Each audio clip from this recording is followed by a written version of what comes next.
평안한 일상 속에서 우리는 때로 믿음의 진정한 무게를 잊고 살아갑니다. 그러나 성경의 마지막 책, 요한계시록은 우리에게 그 무게와 영광을 동시에 보여주는 깊은 통찰력으로 가득 차 있습니다. 많은 이들이 두렵고 신비하게만 여기는 이 책 속에는 오늘을 살아가는 우리를 위한 놀라운 위로와 사명의 메시지가 담겨 있습니다. 오늘 우리가 함께 묵상할 말씀은 바로 그 요한계시록의 한가운데 6번째 나팔과 7번째 나팔 재앙 사이에 기록된 하나님의 특별한 메시지입니다. 세상에 거대한 심판이 진행되는 그 숨막히는 순간 하나님께서는 잠시 시간을 멈추시고 당신의 백성, 바로 교회에게 시선을 돌리십니다. 그리고 그들의 사명이 무엇인지, 그들이 걸어가야 할 길이 어떤 길인지를 분명하게 보여주십니다. 본격적으로 이 깊은 말씀 속으로 들어가기 전에 잠시 여러분께 부탁의 말씀을 드립니다. 만약 오늘 이 이야기가 여러분의 마음에 울림을 준다면 좋아요와 공유를 통해 이 은혜를 주변에 나누어 주십시오. 여러분의 구독은 저희가 이 귀한 여정을 계속해 나가는데 큰 힘이 됩니다. 말씀을 사모하는 모든 분들 위해 하나님의 크신 은혜가 함께하기를 기도합니다. 이야기는 요한계시록 11장 두 부분으로 나뉩니다. 첫째는 교회의 보호와 박해에 대한 것이고, 둘째는 그 교회를 상징하는 두 증인의 사명에 대한 것입니다. 먼저 교회의 보호와 박해에 대해 살펴보겠습니다. 하나님께서는 사도 요한에게 지팡이 같은 갈대 하나를 주시며 명령하십니다. 일어나서 하나님의 성전과 제단과 그 안에서 경배하는 자들을 측량하라. 고대 사회에서 갈대는 길이를 재는 자로 사용되었습니다. 그렇다면 하나님께서 성전을 측량하라고 하신 이유는 무엇일까요? 이것은 단순히 건물의 크기를 재는 행위가 아닙니다. 여기에는 깊은 상징적 의미가 담겨 있습니다. 측량은 소유권의 선언입니다. 이것은 내 것이다. 내가 지키고 보호할 것이다. 라는 하나님의 강력한 선포인 것입니다. 그런데 하나님께서 측량하라고 하신 대상은 돌과 나무로 지어진 건물이 아닙니다. 성전과 제단, 그리고 그 안에서 예배하는 자들 모두를 포함합니다. 여기서 성전은 믿는 이들의 공동체인 교회를, 제단은 자신의 삶을 온전히 하나님께 드리는 헌신을, 그리고 예배하는 자들은 참된 믿음으로 살아가는 성도 한 사람 한 사람을 가리킵니다. 즉, 하나님께서는 마지막 심판의 때에도 당신의 백성, 당신의 교회를 반드시 지키고 보호하시겠다고 약속하시는 것입니다. 이것은 우리에게 얼마나 큰 위로가 됩니까? 세상이 아무리 혼란스럽고 악이 창궐한다 할지라도 하나님 안에 있는 우리는 안전합니다. 마치 폭풍 후 속 항구의 정박한 배와 같이 주님의 보호 아래 영원한 안식을 누릴 수 있습니다. 하지만 이야기는 여기서 끝나지 않습니다.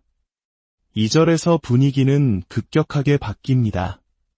하나님은 말씀하십니다. 성전 바깥마당은 측량하지 말고 그냥 두라. 이것은 이방인에게 주었은즉 그들이 거룩한 성을 42달 동안 짓밟으리라. 성전의 일부인 바깥마당을 왜 측량하지 말라고 하셨을까요? 왜 이방인들이 짓밟도록 내버려 두라고 하셨을까요? 이것은 우리 믿는 자들의 삶에 존재하는 역설적인 진리를 보여줍니다. 우리의 영혼과 구원은 하나님께서 완벽하게 보호하시지만 이 땅에서 살아가는 동안 세상으로부터 오는 고난과 박해는 피할 수 없다는 것입니다. 성전 안은 보호받지만 세상과 맞닿아 있는 성전 바깥마당은 짓밟힘을 당합니다. 이러한 이중적인 현실은 우리 한국 교회의 역사를 떠올리게 합니다. 일제강점기의 혹독한 핍박 속에서도, 한국전쟁이 폐허 위에서도 우리 믿음의 선조들은 신앙을 지켰습니다. 그들의 육신은 고통받고 교회 건물은 불탔을지라도 그들의 영혼은 하나님께서 친히 측량하시고 보호하셨던 것입니다. 그들은 하나님의 보호가 고난의 면제를 의미하는 것이 아니라 고난을 이겨낼 힘과 궁극적인 승리의 약속임을 온몸으로 증거했습니다. 여기서 등장하는 42달이라는 기간은 매우 중요합니다. 이것을 날짜로 환산하면 1260일, 햇수로는 3년 반이 됩니다. 성경에서 완전수인 7분의 절반인 이 숫자는 박해와 고난의 시간이 영원하지 않으며 하나님의 주권 아래 엄격하게 제한된 시간임을 상징합니다. 악이 승리하는 것처럼 보일지라도 그들의 시간은 유한합니다. 하나님께서 정하신 끝이 반드시 있다는 사실이 고난 중에 있는 우리에게 소망과 위로를 줍니다. 이제 이야기의 두 번째 부분, 두 증인의 사명으로 넘어가 보겠습니다. 하나님께서는 이 고난의 시대에 당신의 말씀을 전할 두 증인을 세우십니다. 이 두 증인은 특정 인물이 아니라 시대를 막론하고 복음을 증거하도록 부름받은 교회, 바로 오늘날의 저와 여러분을 상징합니다. 구약 율법에 따르면 어떤 사실을 확증하기 위해서는 두 사람 이상의 증인이 필요했는데 하나님께서는 바로 그 원리를 통해 교회의 증언이 참되고 확실함을 보여주십니다. 이 증인들은 아주 특별한 옷을 입고 있습니다. 바로 굵은 베옷입니다. 이것은 슬픔과 회개를 상징하는 옷입니다. 그들의 사명은 세상의 죄를 슬퍼하며 멸망을 향해 달려가는 세상을 향해 회개하고 하나님께 돌아오라고 외치는 것입니다. 이것은 결코 세상이 듣기 좋아하는 메시지가 아닙니다. 더 나아가 4절에서는 이들을 두 감람나무와 두 촛대라고 부릅니다. 이 아름다운 비유는 구약의 스가랴서에서 가져온 것입니다. 촛대는 어둠을 밝히는 교회의 사명을, 감람나무는 그 촛대의 불을 영원히 타오르게 하는 기름, 즉 성령의 능력을 상징합니다. 우리의 증언은 우리 자신의 힘이나 지혜로 하는 것이 아닙니다. 오직 하나님께서 부어주시는 성령의 기름 부으심을 통해서만 가능합니다. 이들은 엘리야와 모세가 행했던 것과 같은 놀라운 권능을 받습니다. 그들의 입에서 나오는 말씀은 불과 같아서 대적들을 심판하고 하늘을 닫아 비를 내리지 못하게 하며 물을 피로 변하게 합니다.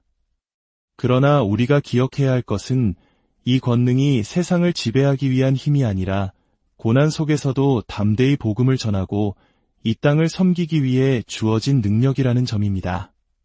그리고 바로 여기서 복음의 가장 큰 역설이 드러납니다. 그토록 큰 권능을 가졌던 두 증인은 그들의 증언을 마칠 때에 무적행으로부터 올라온 짐승, 즉 사탄의 세력에게 패배하여 죽임을 당합니다. 이는 모든 권세를 가지셨음에도 십자가의 길을 걸어가신 예수, 그리스도의 모습을 그대로 보여줍니다.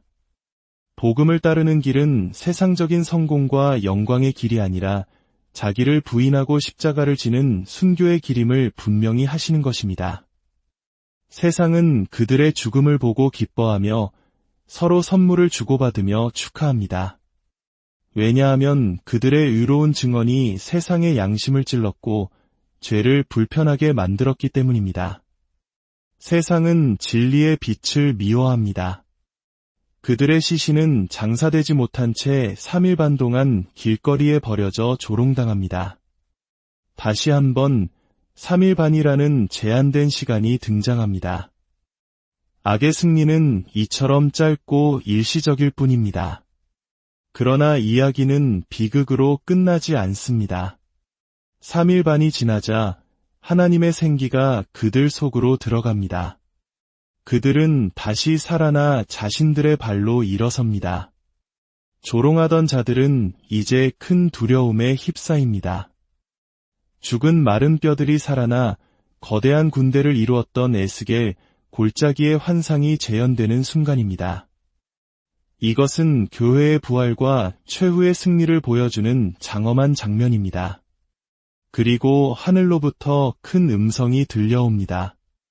이리로 올라오라. 두 증인은 원수들이 보는 앞에서 구름을 타고 하늘로 올라갑니다. 예수님의 승천을 떠올리게 하는 영광스러운 모습입니다. 그 순간 큰 지진이 일어나 도시의 10분의 1이 무너지고 7천 명이 죽습니다. 이것은 하나님의 심판입니다.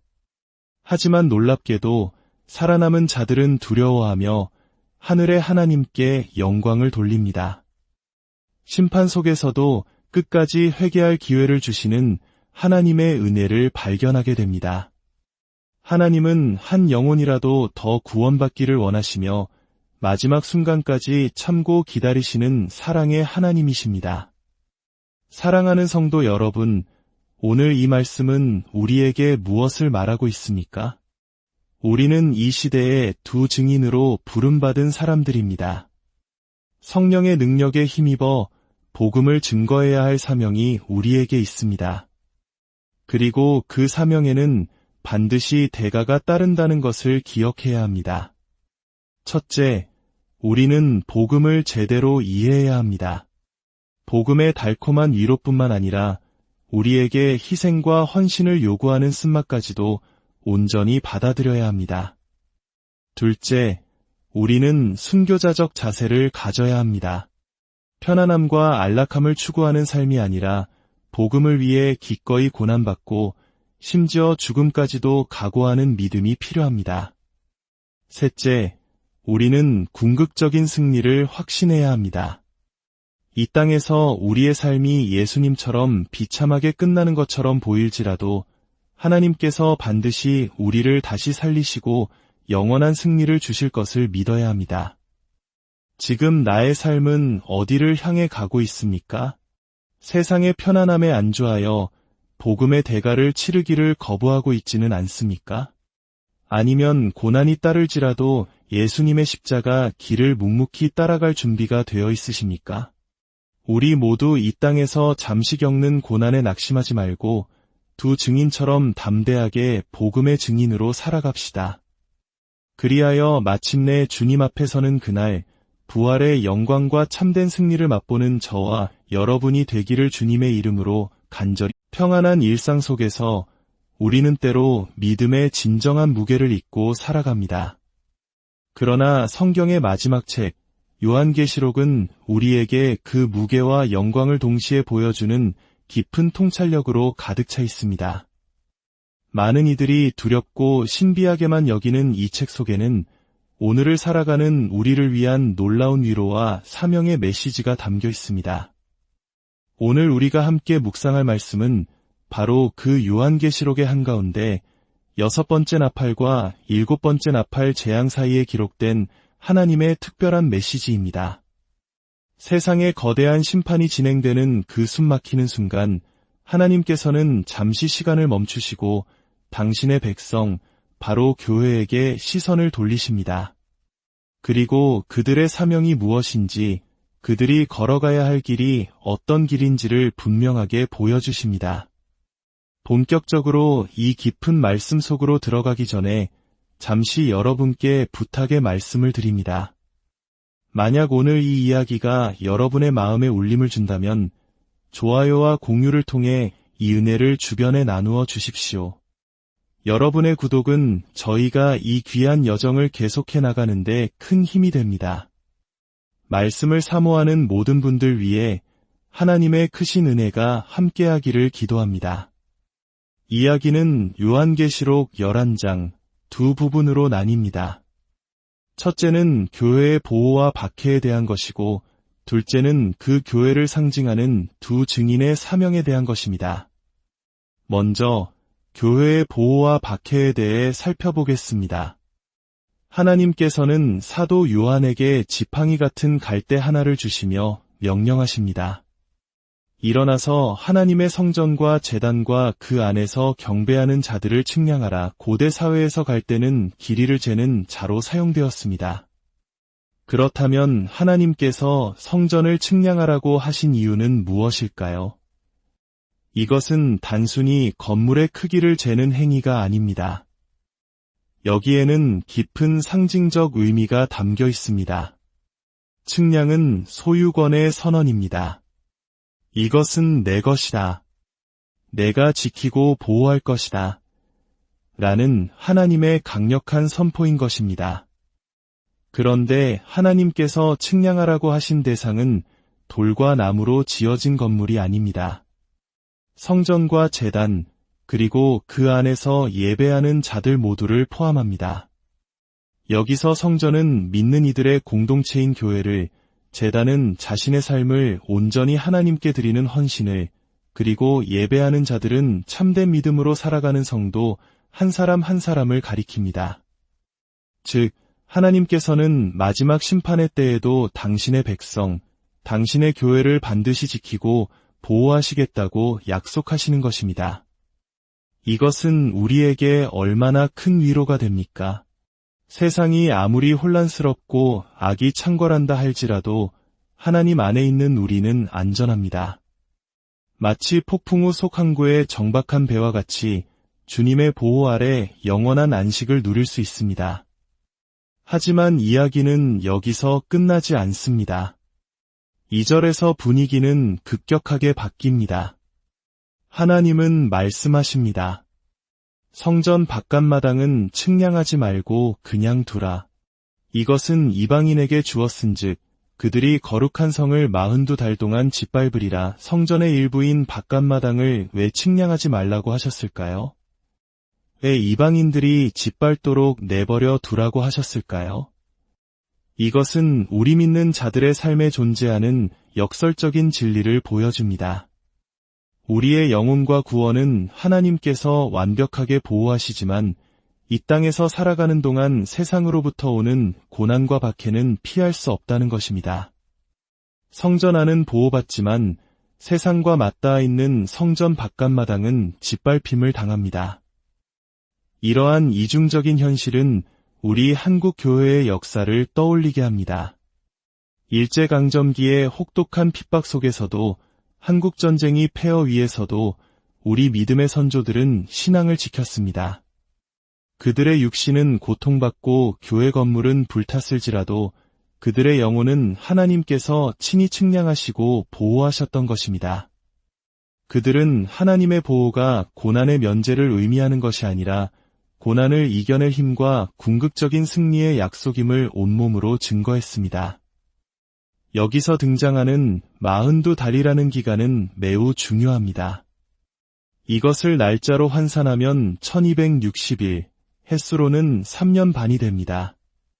성경에서 완전수인 7분의 절반인 이 숫자는 박해와 고난의 시간이 영원하지 않으며 하나님의 주권 아래 엄격하게 제한된 시간임을 상징합니다. 악이 승리하는 것처럼 보일지라도 그들의 시간은 유한합니다. 하나님께서 정하신 끝이 반드시 있다는 사실이 고난 중에 있는 우리에게 소망과 위로를 줍니다. 이제 이야기의 두 번째 부분, 두 증인의 사명으로 넘어가 보겠습니다. 하나님께서는 이 고난의 시대에 당신의 말씀을 전할 두 증인을 세우십니다. 이 두 증인은 특정 인물이 아니라 시대를 막론하고 복음을 증거하도록 부름받은 교회, 바로 오늘날의 저와 여러분을 상징합니다.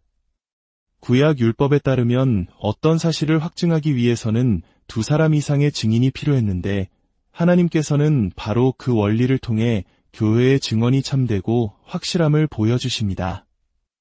이 증인들은 아주 특별한 옷을 입고 있습니다. 바로 굵은 베옷입니다.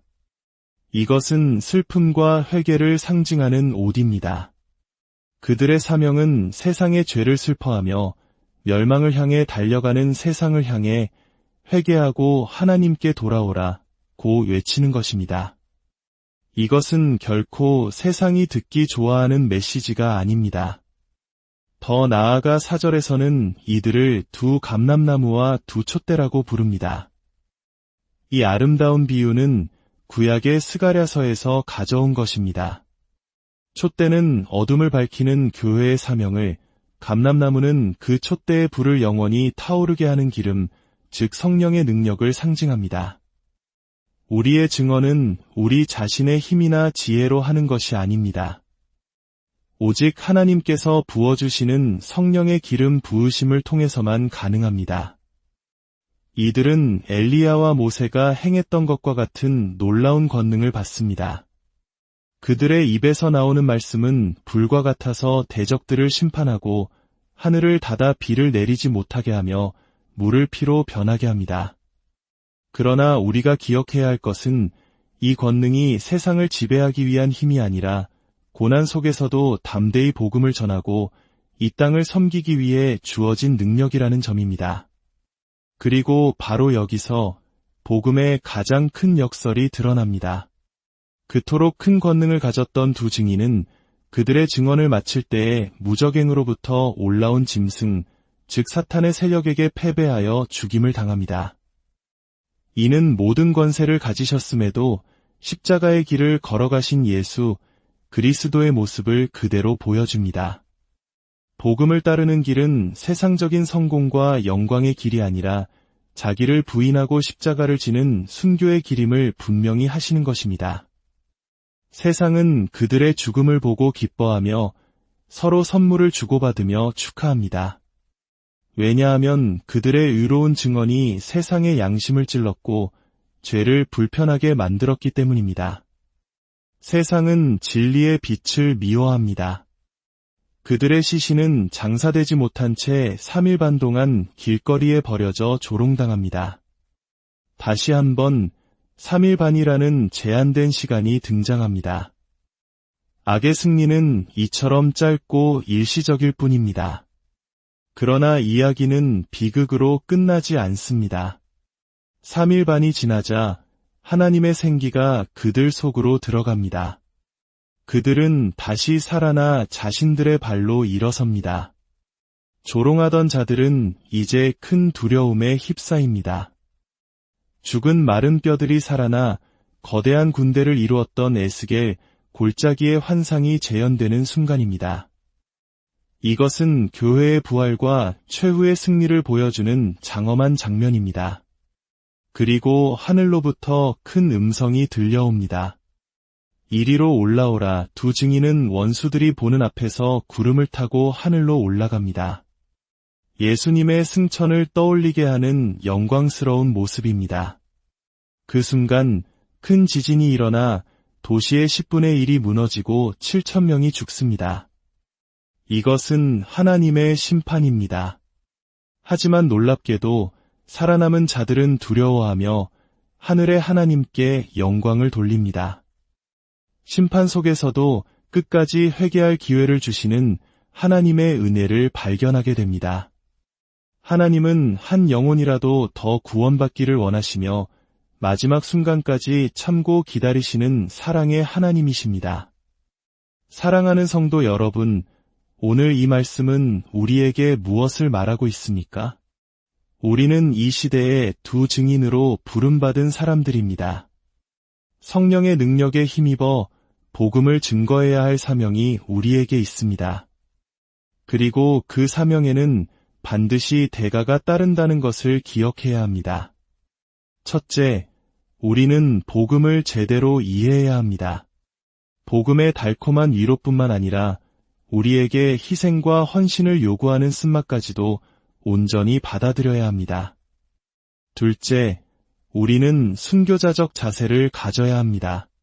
편안함과 안락함을 추구하는 삶이 아니라 복음을 위해 기꺼이 고난받고 심지어 죽음까지도 각오하는 믿음이 필요합니다.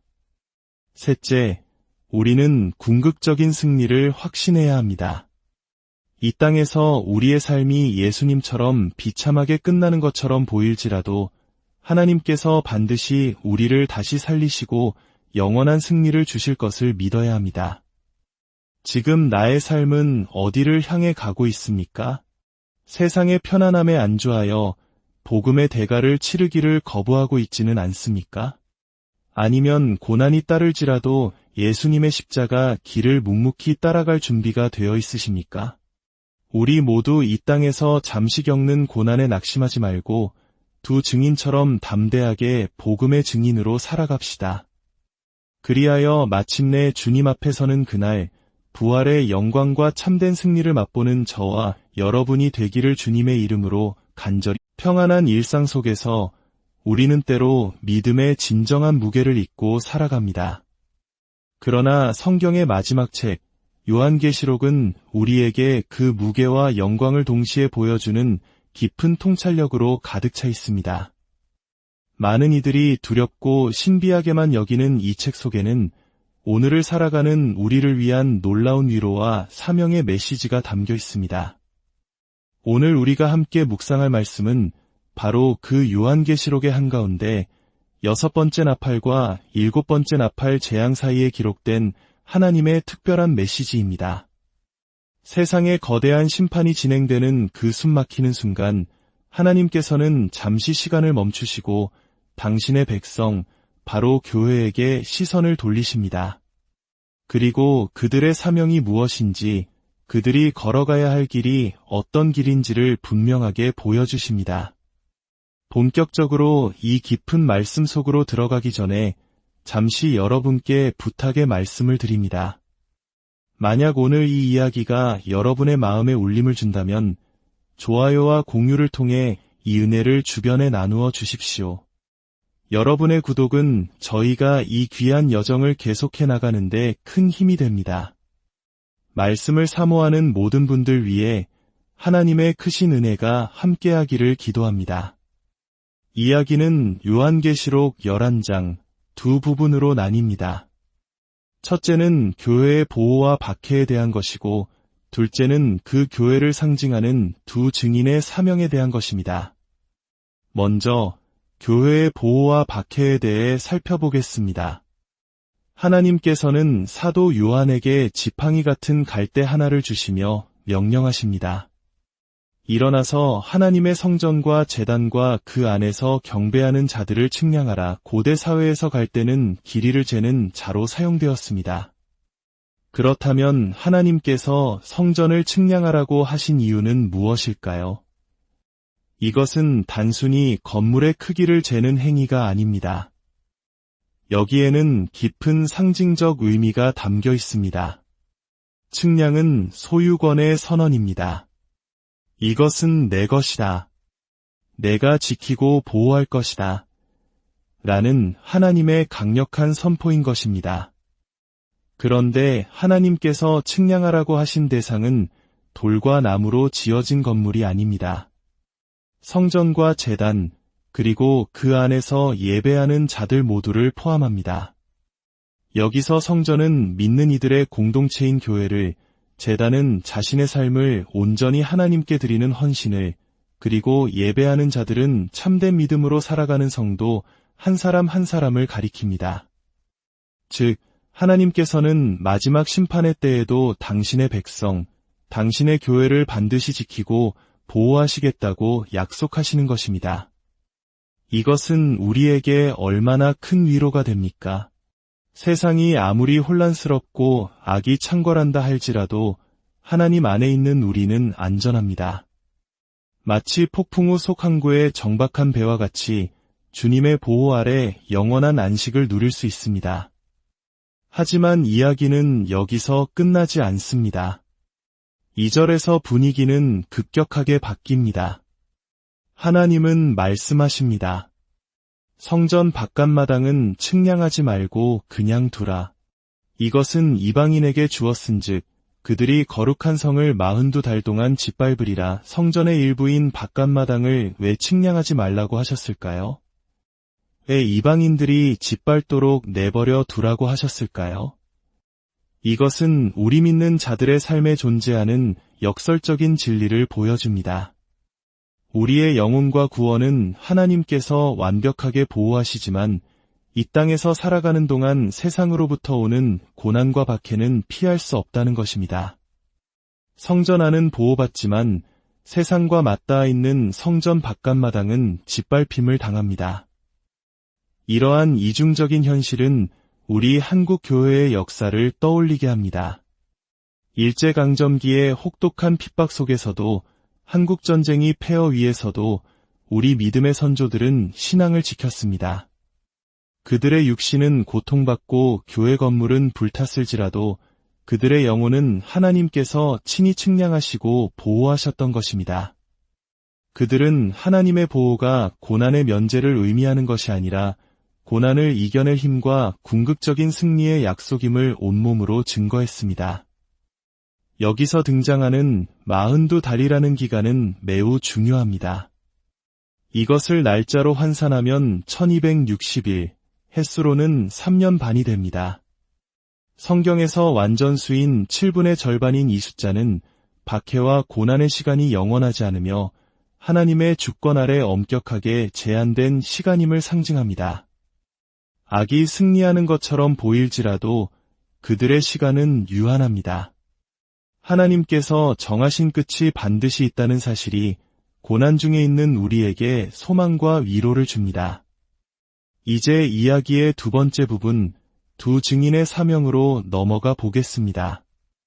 하나님께서는 이 고난의 시대에 당신의 말씀을 전할 두 증인을 세우십니다. 이 두 증인은 특정 인물이 아니라 시대를 막론하고 복음을 증거하도록 부름받은 교회, 바로 오늘날의 저와 여러분을 상징합니다.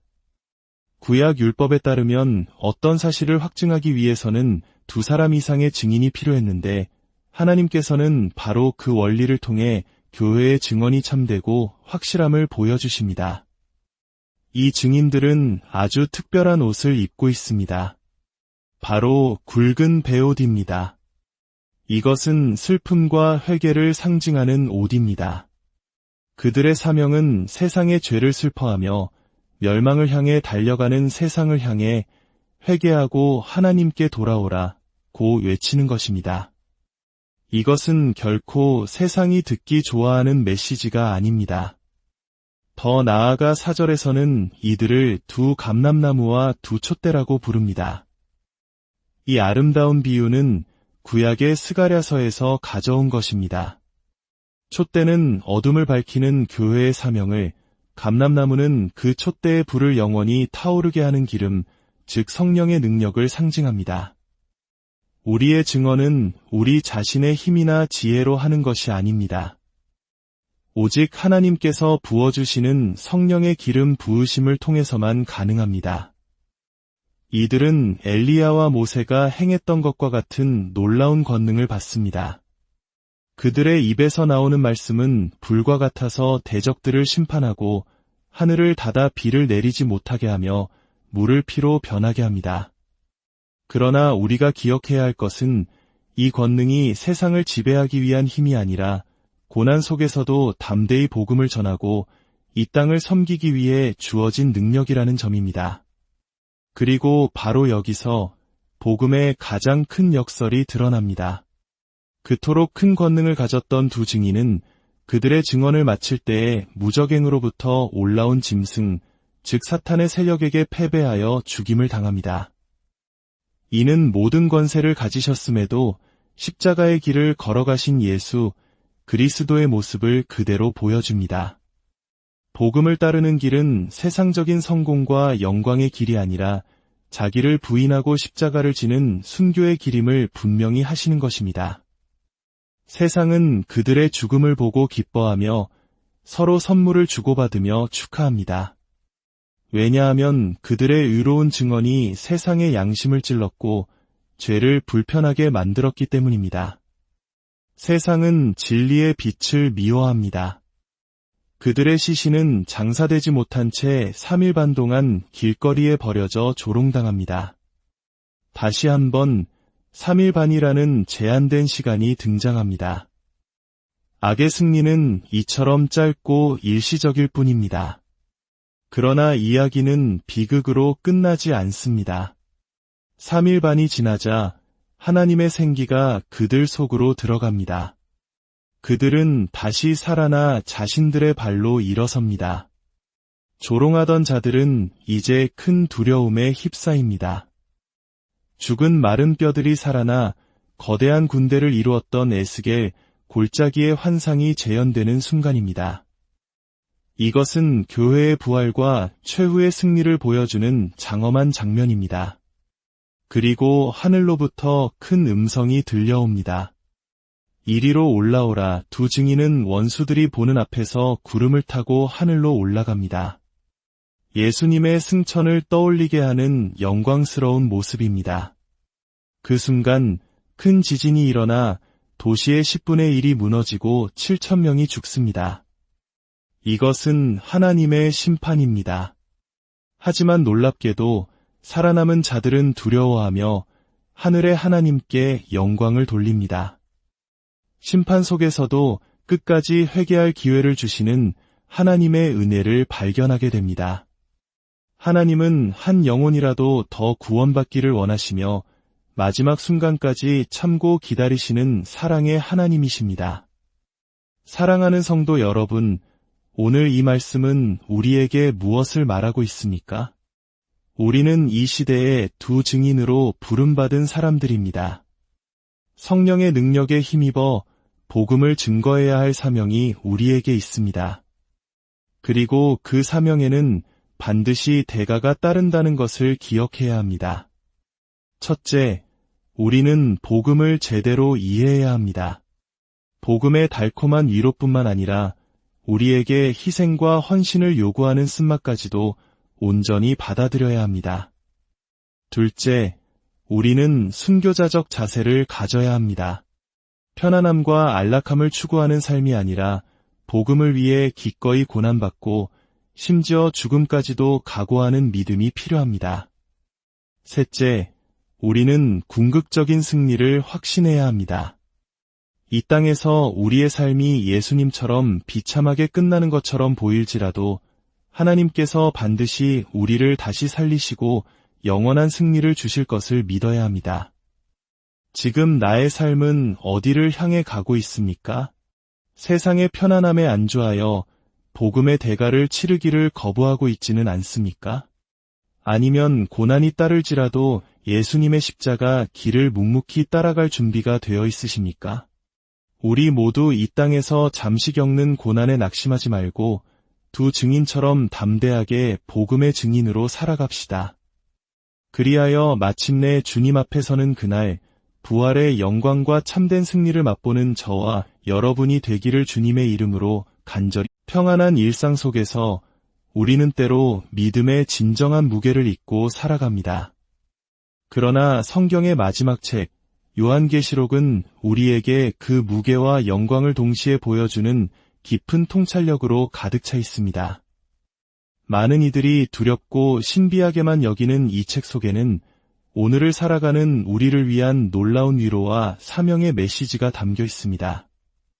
오늘 우리가 함께 묵상할 말씀은 바로 그 요한계시록의 한가운데 6번째 나팔과 7번째 나팔 재앙 사이에 기록된 하나님의 특별한 메시지입니다. 세상에 거대한 심판이 진행되는 그 숨막히는 순간 하나님께서는 잠시 시간을 멈추시고 당신의 백성, 바로 교회에게 시선을 돌리십니다. 그리고 그들의 사명이 무엇인지, 그들이 걸어가야 할 길이 어떤 길인지를 분명하게 보여주십니다. 본격적으로 이 깊은 말씀 속으로 들어가기 전에 잠시 여러분께 부탁의 말씀을 드립니다. 만약 오늘 이 이야기가 여러분의 마음에 울림을 준다면 좋아요와 공유를 통해 이 은혜를 주변에 나누어 주십시오. 여러분의 구독은 저희가 이 귀한 여정을 계속해 나가는데 큰 힘이 됩니다. 말씀을 사모하는 모든 분들 위해 하나님의 크신 은혜가 함께하기를 기도합니다. 이야기는 요한계시록 11장 두 부분으로 나뉩니다. 첫째는 교회의 보호와 박해에 대한 것이고 둘째는 그 교회를 상징하는 두 증인의 사명에 대한 것입니다. 먼저 교회의 보호와 박해에 대해 살펴보겠습니다. 하나님께서는 사도 요한에게 지팡이 같은 갈대 하나를 주시며 명령하십니다. 일어나서 하나님의 성전과 제단과 그 안에서 경배하는 자들을 측량하라. 고대 사회에서 갈대는 길이를 재는 자로 사용되었습니다. 그렇다면 하나님께서 성전을 측량하라고 하신 이유는 무엇일까요? 이것은 단순히 건물의 크기를 재는 행위가 아닙니다. 여기에는 깊은 상징적 의미가 담겨 있습니다. 측량은 소유권의 선언입니다. 이것은 내 것이다. 내가 지키고 보호할 것이다. 라는 하나님의 강력한 선포인 것입니다. 그런데 하나님께서 측량하라고 하신 대상은 돌과 나무로 지어진 건물이 아닙니다. 성전과 제단, 그리고 그 안에서 예배하는 자들 모두를 포함합니다. 여기서 성전은 믿는 이들의 공동체인 교회를, 제단은 자신의 삶을 온전히 하나님께 드리는 헌신을, 그리고 예배하는 자들은 참된 믿음으로 살아가는 성도 한 사람 한 사람을 가리킵니다. 즉, 하나님께서는 마지막 심판의 때에도 당신의 백성, 당신의 교회를 반드시 지키고 보호하시겠다고 약속하시는 것입니다. 이것은 우리에게 얼마나 큰 위로가 됩니까? 세상이 아무리 혼란스럽고 악이 창궐한다 할지라도 하나님 안에 있는 우리는 안전합니다. 마치 폭풍 후 속항구의 정박한 배와 같이 주님의 보호 아래 영원한 안식을 누릴 수 있습니다. 하지만 이야기는 여기서 끝나지 않습니다. 2절에서 분위기는 급격하게 바뀝니다. 하나님은 말씀하십니다. 성전 바깥마당은 측량하지 말고 그냥 두라. 이것은 이방인에게 주었은즉 그들이 거룩한 성을 42달 동안 짓밟으리라. 성전의 일부인 바깥마당을 왜 측량하지 말라고 하셨을까요? 왜 이방인들이 짓밟도록 내버려 두라고 하셨을까요? 이것은 우리 믿는 자들의 삶에 존재하는 역설적인 진리를 보여줍니다. 우리의 영혼과 구원은 하나님께서 완벽하게 보호하시지만 이 땅에서 살아가는 동안 세상으로부터 오는 고난과 박해는 피할 수 없다는 것입니다. 성전 안은 보호받지만 세상과 맞닿아 있는 성전 바깥마당은 짓밟힘을 당합니다. 이러한 이중적인 현실은 우리 한국 교회의 역사를 떠올리게 합니다. 일제강점기의 혹독한 핍박 속에서도 한국전쟁이 폐허 위에서도 우리 믿음의 선조들은 신앙을 지켰습니다. 그들의 육신은 고통받고 교회 건물은 불탔을지라도 그들의 영혼은 하나님께서 친히 측량하시고 보호하셨던 것입니다. 그들은 하나님의 보호가 고난의 면제를 의미하는 것이 아니라 고난을 이겨낼 힘과 궁극적인 승리의 약속임을 온몸으로 증거했습니다. 여기서 등장하는 42달이라는 기간은 매우 중요합니다. 이것을 날짜로 환산하면 1260일, 햇수로는 3년 반이 됩니다. 성경에서 완전수인 7분의 절반인 이 숫자는 박해와 고난의 시간이 영원하지 않으며 하나님의 주권 아래 엄격하게 제한된 시간임을 상징합니다. 악이 승리하는 것처럼 보일지라도 그들의 시간은 유한합니다. 하나님께서 정하신 끝이 반드시 있다는 사실이 고난 중에 있는 우리에게 소망과 위로를 줍니다. 이제 이야기의 두 번째 부분, 두 증인의 사명으로 넘어가 보겠습니다. 하나님께서는 이 고난의 시대에 당신의 말씀을 전할 두 증인을 세우십니다. 이 두 증인은 특정 인물이 아니라 시대를 막론하고 복음을 증거하도록 부름받은 교회, 바로 오늘날의 저와 여러분을 상징합니다. 구약 율법에 따르면 어떤 사실을 확증하기 위해서는 두 사람 이상의 증인이 필요했는데 하나님께서는 바로 그 원리를 통해 교회의 증언이 참되고 확실함을 보여주십니다. 이 증인들은 아주 특별한 옷을 입고 있습니다. 바로 굵은 베옷입니다. 이것은 슬픔과 회개를 상징하는 옷입니다. 그들의 사명은 세상의 죄를 슬퍼하며 멸망을 향해 달려가는 세상을 향해 회개하고 하나님께 돌아오라 고 외치는 것입니다. 이것은 결코 세상이 듣기 좋아하는 메시지가 아닙니다. 더 나아가 4절에서는 이들을 두 감람나무와 두 촛대라고 부릅니다. 이 아름다운 비유는 구약의 스가랴서에서 가져온 것입니다. 촛대는 어둠을 밝히는 교회의 사명을, 감람나무는 그 촛대의 불을 영원히 타오르게 하는 기름, 즉 성령의 능력을 상징합니다. 우리의 증언은 우리 자신의 힘이나 지혜로 하는 것이 아닙니다. 오직 하나님께서 부어주시는 성령의 기름 부으심을 통해서만 가능합니다. 이들은 엘리야와 모세가 행했던 것과 같은 놀라운 권능을 받습니다. 그들의 입에서 나오는 말씀은 불과 같아서 대적들을 심판하고 하늘을 닫아 비를 내리지 못하게 하며 물을 피로 변하게 합니다. 그러나 우리가 기억해야 할 것은 이 권능이 세상을 지배하기 위한 힘이 아니라 고난 속에서도 담대히 복음을 전하고 이 땅을 섬기기 위해 주어진 능력이라는 점입니다.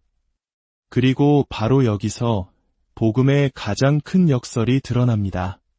그토록 큰 권능을 가졌던 두 증인은 그들의 증언을 마칠 때에 무적행으로부터 올라온 짐승, 즉 사탄의 세력에게 패배하여 죽임을 당합니다. 이는 모든 권세를 가지셨음에도 십자가의 길을 걸어가신 예수, 그리스도의 모습을 그대로 보여줍니다. 복음을 따르는 길은 세상적인 성공과 영광의 길이 아니라 자기를 부인하고 십자가를 지는 순교의 길임을 분명히 하시는 것입니다.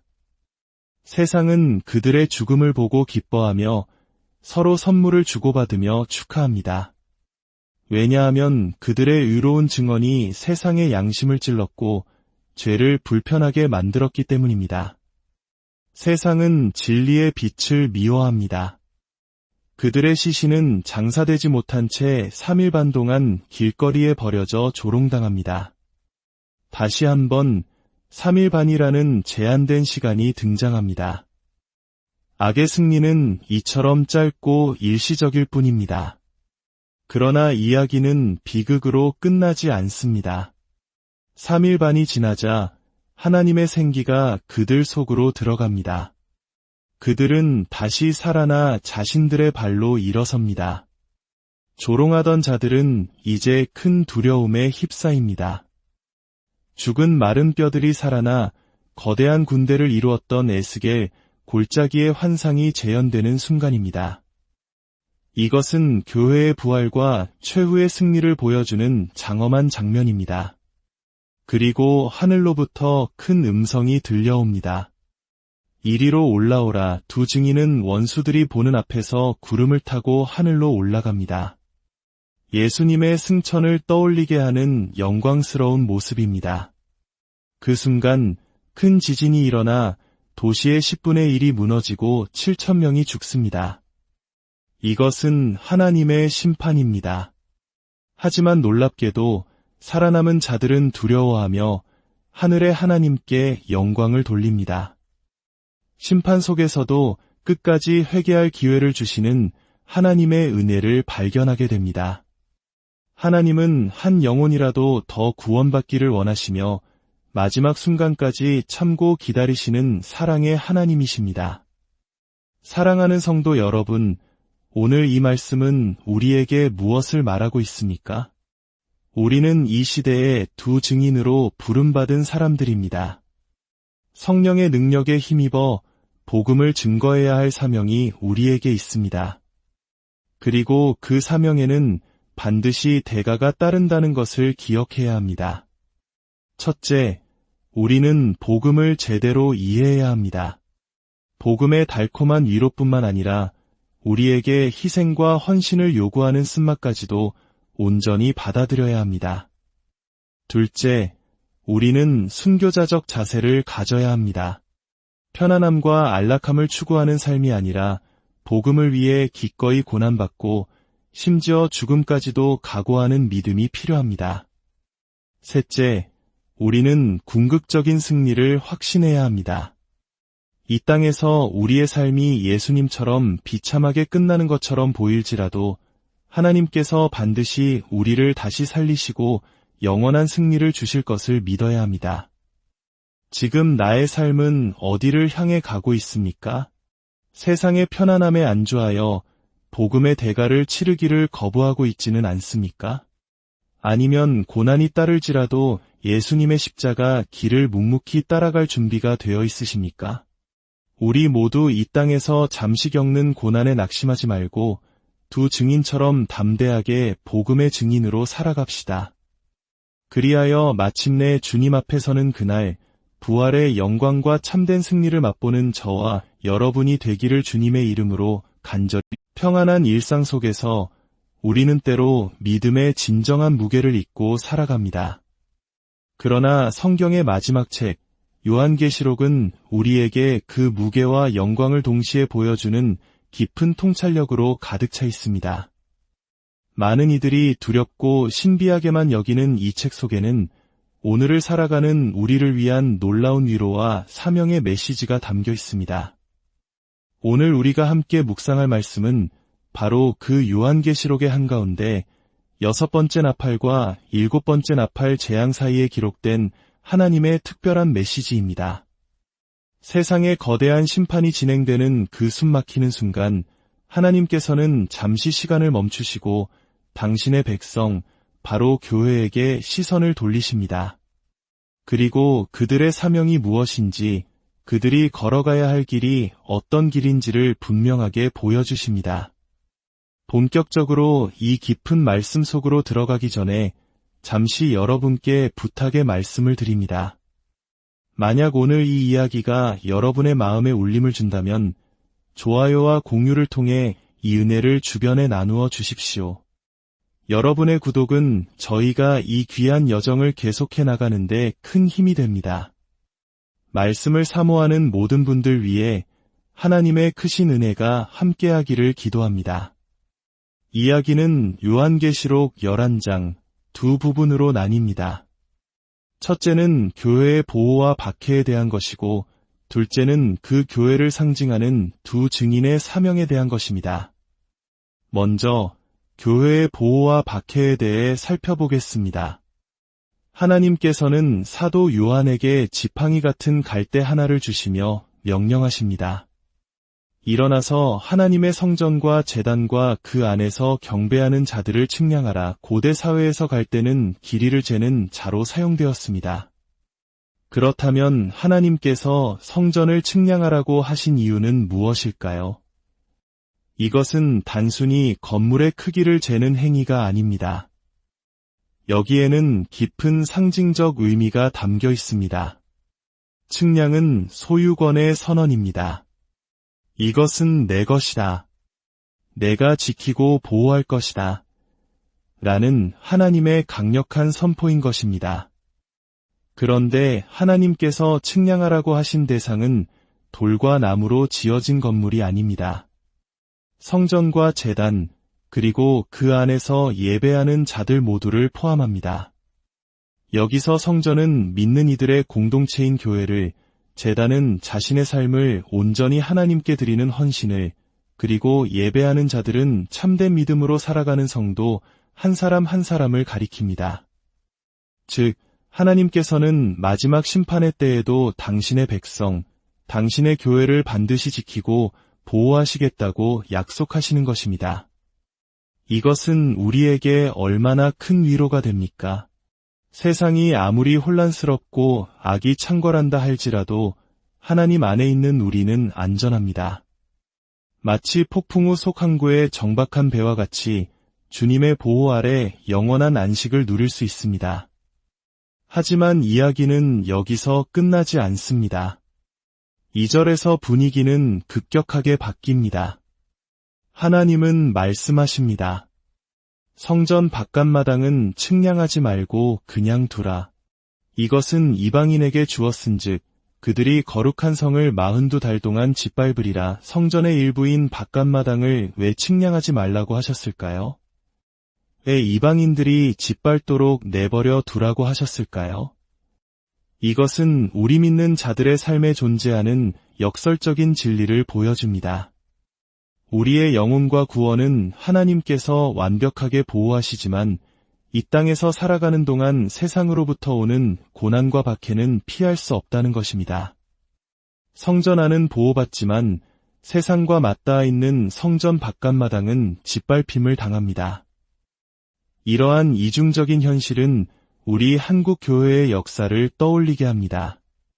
일제강점기의 혹독한 핍박 속에서도 한국전쟁이 폐허 위에서도 우리 믿음의 선조들은 신앙을 지켰습니다.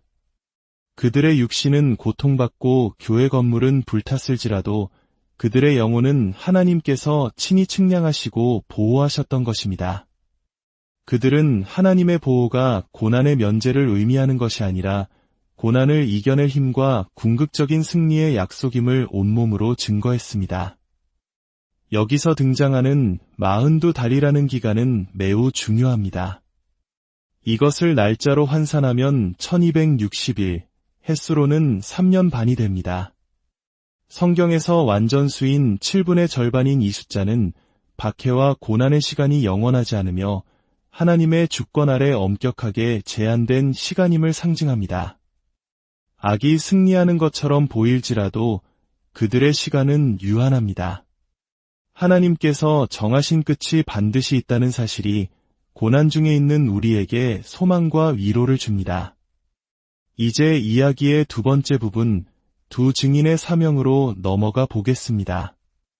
하나님께서는 이 고난의 시대에 당신의 말씀을 전할 두 증인을 세우십니다. 이 두 증인은 특정 인물이 아니라 시대를 막론하고 복음을 증거하도록 부름받은 교회, 바로 오늘날의 저와 여러분을 상징합니다. 구약 율법에 따르면 어떤 사실을 확증하기 위해서는 두 사람 이상의 증인이 필요했는데 하나님께서는 바로 그 원리를 통해 교회의 증언이 참되고 확실함을 보여주십니다. 이 증인들은 아주 특별한 옷을 입고 있습니다. 바로 굵은 베옷입니다. 이것은 슬픔과 회개를 상징하는 옷입니다. 그들의 사명은 세상의 죄를 슬퍼하며 멸망을 향해 달려가는 세상을 향해 회개하고 하나님께 돌아오라 고 외치는 것입니다. 이것은 결코 세상이 듣기 좋아하는 메시지가 아닙니다. 더 나아가 4절에서는 이들을 두 감람나무와 두 촛대라고 부릅니다. 이 아름다운 비유는 구약의 스가랴서에서 가져온 것입니다. 촛대는 어둠을 밝히는 교회의 사명을, 감람나무는 그 촛대의 불을 영원히 타오르게 하는 기름, 즉 성령의 능력을 상징합니다. 우리의 증언은 우리 자신의 힘이나 지혜로 하는 것이 아닙니다. 오직 하나님께서 부어주시는 성령의 기름 부으심을 통해서만 가능합니다. 이들은 엘리야와 모세가 행했던 것과 같은 놀라운 권능을 받습니다. 그들의 입에서 나오는 말씀은 불과 같아서 대적들을 심판하고 하늘을 닫아 비를 내리지 못하게 하며 물을 피로 변하게 합니다.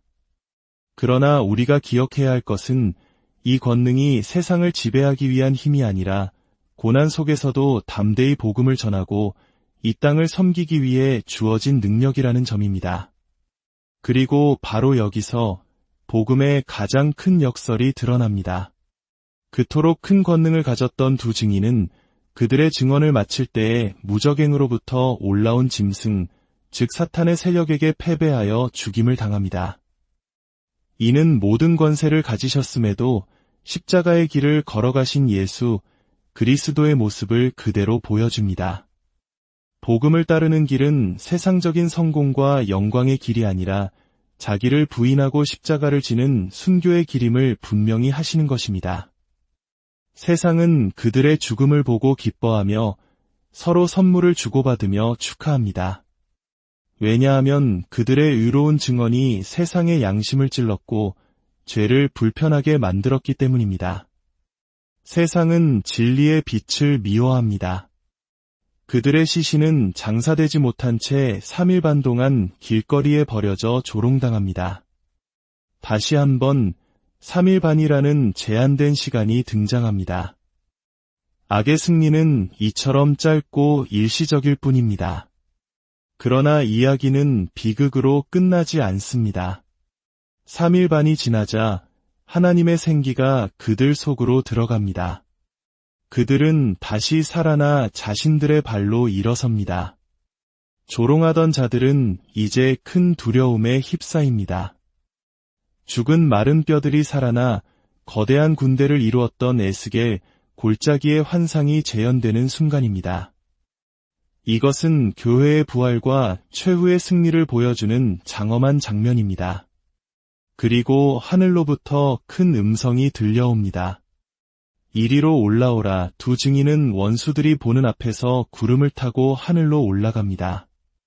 예수님의 승천을 떠올리게 하는 영광스러운 모습입니다. 그 순간 큰 지진이 일어나 도시의 10분의 1이 무너지고 7,000명이 죽습니다. 이것은 하나님의 심판입니다. 하지만 놀랍게도 살아남은 자들은 두려워하며 하늘의 하나님께 영광을 돌립니다. 심판 속에서도 끝까지 회개할 기회를 주시는 하나님의 은혜를 발견하게 됩니다. 하나님은 한 영혼이라도 더 구원받기를 원하시며 마지막 순간까지 참